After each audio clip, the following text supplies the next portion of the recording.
Olá, pessoal. Tudo bem? Voltando aqui para fazer a segunda parte do nosso exercício. O conceito de pressão parcial, nós vimos a primeira vez quando nós falamos da lei de Dalton, lá na Físico-Química 1.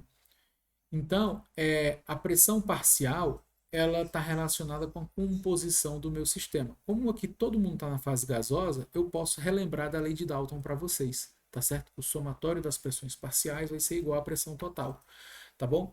Então, aqui eu já tenho uma fração molar. Então, eu vou simplesmente multiplicar pela pressão total, tá certo? Nesse caso aqui, vai ficar como? Vai ficar 1 menos alfa vezes P, tá certo? Dividido por 1 mais 1 meio de alfa. Tá? Eu cancelei o N aqui no caso, para ficar mais fácil. Aqui vai ficar alfa vezes P dividido por 1 mais 1 meio de alfa. E finalmente aqui vai ficar 1 meio de alfa vezes P dividido por 1 mais 1 meio de alfa. Beleza? Então, essa parte aqui é super tranquila, não tem muita dificuldade. Você vai simplesmente multiplicar por P. Em relação à linha anterior, que é da fração molar, eu cancelei o N, número de mols, porque estava tranquilo, né? Colocou em evidência e dá para cancelar. Tá certo? Ficar atento na hora de cancelar, porque eu estou trabalhando com uma multiplicação e uma fração. Aí fica tranquilo de fazer. Tá bom? Muito bom, pessoal. Para obter o valor da constante de dissociação, que é o alfa, você percebeu? O alfa, ele permanece aqui, ó, tá certo? Ele está aqui nas nossas contas, né? O alfa permaneceu aqui. Para eu estimar o valor de alfa, eu preciso calcular primeiro a minha constante de equilíbrio, tá certo? Aí eu vou relembrar para vocês aqui uma coisa que eu falei ontem na aula. Imagina que eu tenho uma reação de A se convertendo em B. Então nós vimos que a constante de equilíbrio é uma razão entre a pressão parcial do componente B dividido pela pressão parcial do componente A. Ou seja, eu relaciono a pressão dos produtos com a pressão dos reagentes. Beleza. Lembrando que esse conceito, né, de utilizar simplesmente a pressão, ele é feito uma aproximação a partir do conceito de atividade, que também eu falei na aula ontem, né? Eu apresentei para vocês a ideia de atividade, né? A atividade se comportando como sendo a atividade como sendo uma fração molar efetiva, tá certo? Ou seja, quando a fração molar do meu componente se aproxima de 1, tá certo? E essa ideia aqui, ela vai ser colocada até em termos de pressão, ou de concentração, ou de molaridade, por aí vai, tá lá no resumo da aula de ontem, tá certo? Então, se eu estou relacionando essa pressão com a atividade dos componentes, eu vou precisar agora criar um fator exponencial. Esse exponencial é um coeficiente estequiométrico, tá certo? Que está aqui, ó, ocupando o lugar do número de mols, porque na grande maioria dos casos, o coeficiente estequiométrico é equivalente ao número de mols, tá certo? Então, eu vou olhar para o coeficiente estequiométrico do reagente B e do reagente A como uma potência. Então, eu posso reescrever a minha relação, né, da constante de equilíbrio como sendo a pressão do meu componente dividido pela pressão padrão, tá certo? Como está lá no meu resumo de atividade, elevado agora ao coeficiente estequiométrico do reagente B, dividido pela pressão do componente A, dividido pela pressão padrão, elevado ao coeficiente estequiométrico do meu componente A, tá certo? Se eu virar os olhos aqui para a minha reação, tá certo? Eu vou ter essa correlação de maneira muito clara, tá certo? Vai ficar muito claro para você que a constante de equilíbrio vai ser a pressão do hidrogênio dividido pela pressão padrão, que multiplica a pressão do oxigênio dividido pela pressão padrão, agora elevada ao meio, porque é o coeficiente estequiométrico do oxigênio. Tudo isso dividido pela pressão do vapor de água dividido pela pressão padrão. Essa reação, essa equação aqui fica mais simples, tá? Porque uma vez que a nossa pressão padrão é 1 bar, tá certo? Eu posso simplificar isso aqui tudo, pessoal, e escrever da seguinte maneira. Eu tenho a pressão do hidrogênio que multiplica a pressão do oxigênio elevado ao meio, dividido pela pressão da água. Tá certo? De maneira simples. Atenção, porque em alguns casos ele pode dar a pressão sem ser na pressão atmosférica. Tá certo? Você vai precisar fazer uma conversãozinha. Então, por exemplo, imagine se ele coloca a pressão dos componentes na escala torr. Então, a nossa pressão padrão seria 760 torr.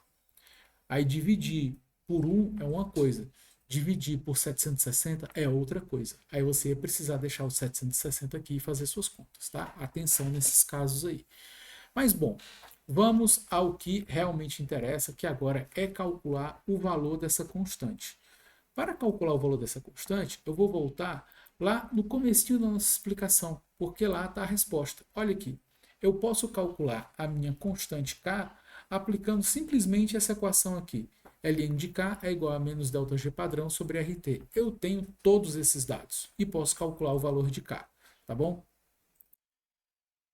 Aplicando essa fórmula do Ln de K e substituindo os valores, eu já posso obter diretamente o Ln de K fazendo essa operação simples, você já conhece. Atenção com as unidades. O ΔG padrão da reação estava em kJ, então eu coloquei ali um 10 à terceira, para você não se confundir com o valor da constante R, que está em joule por Kelvin mol, tá certo? Isso aí é uma dica para você ficar atento com essa operação. Aqui no caso, o Ln de K vai ser igual a menos 6,1746. Quando você fizer o exponencial aqui, você vai obter que o K é igual a 0,0028. Ou, se você preferir, 2,8 vezes 10 a menos 3. Ops. É 28 ou 208? Desculpe aqui, pessoal. É 208, eu errei aqui. 208 ou 2,08 vezes 10 a menos 3. Beleza? Beleza. Então, é isso aqui que você tem. Como nós esperávamos, o K é menor do que 1, indicando que essa reação não acontece espontaneamente no sentido direto. Tá bom? Então, beleza, pessoal.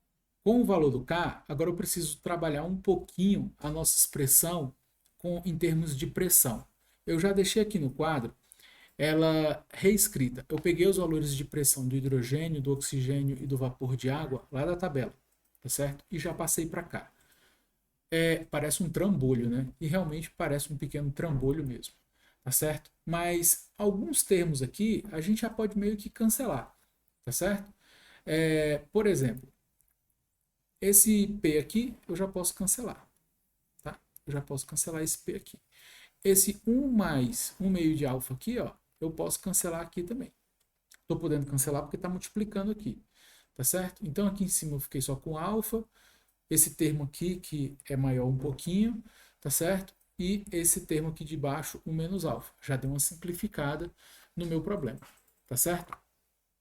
Agora, o meu K, eu já tenho o valor, e eu estou fazendo isso aqui tudo para poder estimar o valor da constante de dissociação, tá certo? Relembrando sempre, para que não fique nenhuma dúvida em relação a isso. Então vamos lá, vamos reescrever aqui a nossa fração aqui. Sobrou, né? Ficou alfa que multiplica 1 meio de alfa P dividido por 1 mais 1 meio de alfa, tudo isso elevado ao meio, dividido por 1 menos alfa. Então, depois que eu cancelei essas partes aqui, sobrou isso daqui para mim, tá certo? Agora, eu vou precisar trabalhar um pouquinho esse termo aqui que está na fração, tá certo? Da seguinte maneira eu vou fazer. Porque ele compactado, vamos dizer assim, do jeito que está aqui, fica difícil de eu ver exatamente tudo que eu posso fazer, tá certo? Então vamos lá. Como é que eu posso fazer aqui? Vou colocar aqui alfa que multiplica. Vai ficar 1 meio de alfa P, que multiplica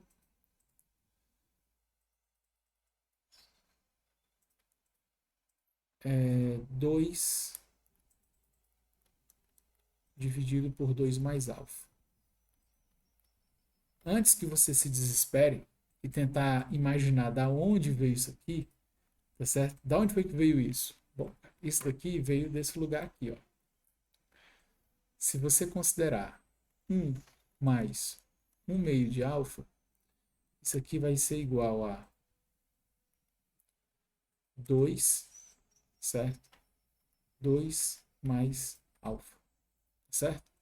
Aí, como ele está na parte de baixo, ele vai subir multiplicando. Então, fica o inverso, que vai resultar nisso daqui, tá certo? É isso aí que eu fiz para poder simplificar um pouco esse termo. Não parece muito que simplificou, né? Mas no final das contas você vai ver que vai ficar um pouquinho mais tranquilo de trabalhar, tá certo? Vamos ver o que é que dá para cancelar aqui, né? Só de ter feito isso aqui eu já consigo cancelar o 2 aqui, ó. Consigo cancelar esse 2 aqui. E agora eu tenho um termo mais simples para poder trabalhar. Quer ver? Então isso aqui vai ser igual. Só passar um traço aqui.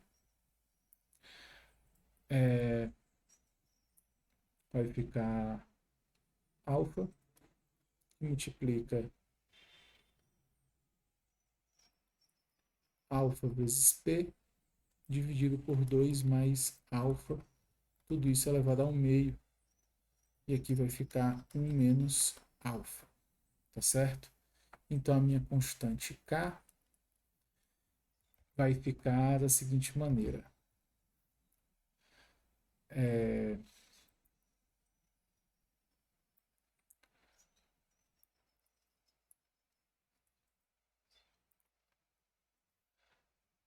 Alfa que multiplica alfa P elevado ao meio.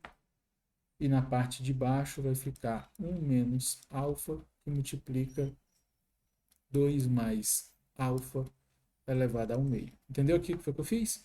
Eu simplesmente desmembrei essa fração que está aqui em cima. Tá? Eu desmembrei essa fração.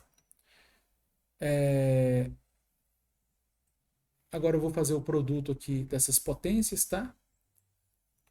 Fazer o produto aqui das potências. E já vamos caminhando agora para a resolução final do meu exercício. Vai ficar alfa elevado a 3 meios, que multiplica P elevado a 1 meio. E aqui embaixo fica 1 menos alfa, que multiplica 2 mais alfa elevado a 1 meio. Aí aqui requer um segundo de atenção da sua parte. A mais, né? Uma atençãozinha a mais. Uma consideração que deve ser feita. Eu posso fazer uma primeira aproximação dizendo que o alfa ele é muito pequeno, certo? Ele é muito menor do que 1. Por quê? Porque nós vimos que o ΔG padrão da reação é positivo e o K é menor do que 1. Então quer dizer que essa dissociação praticamente não ocorre. É um número muito pequenininho, tá certo? Então, essa minha expressão aqui, ela já ficaria muito simplificada da seguinte maneira. Vou colocar aqui a fração. Ela ficaria simplificada da seguinte maneira. Ficaria alfa elevado a 3 meios, que multiplica P elevado a 1 meio. Aí, 1 menos um número muito pequeno, que é esse termo aqui, ele ficaria sendo 1, tá certo? E 2 mais um número muito pequeno termina sendo 2, 2 elevado a 1 meio, tá certo? Então, aqui me restaria só 2 elevado a 1 meio. É uma simplificação, tá certo? Do jeito que está aqui, eu posso tentar calcular o valor de alfa, tá? Uma vez que eu sei que a pressão que ele colocou para mim foi de 1 bar, tá bom? A pressão foi de 1 bar. Então, se eu substituir os valores aqui, 2,08 vezes 10 a menos 3, que é o valor da minha constante, igual a alfa elevado a 3 meios, que multiplica 1 elevado a 1 meio dividido por 2 elevado a 1 meio, eu vou ter um alfa aqui de aproximadamente 1,59 vezes 10 a menos 4, tá certo? Esse daí vai ser o valor do meu alfa, né? Uma estimativa, tá certo? Então, a suposição que eu fiz acerca do alfa, dizendo que ele é um número muito pequeno, muito menor do que 1, é válida dessa maneira aí, tá certo? Essa é uma estimativa que é feita e pode ser realizada sempre que você tiver condições de fazer e você não estiver burlando nenhuma lei da termodinâmica e nem fazendo um malabarismo matemático que não tenha sentido, tá certo? Digamos que essa questão ela tem um grau de dificuldade acima, mas eu procurei trazer ela para vocês porque tem considerações e situações que vocês vão poder utilizar nas questões mais simples, tá certo? E até em questões mais elaboradas do que essa, beleza?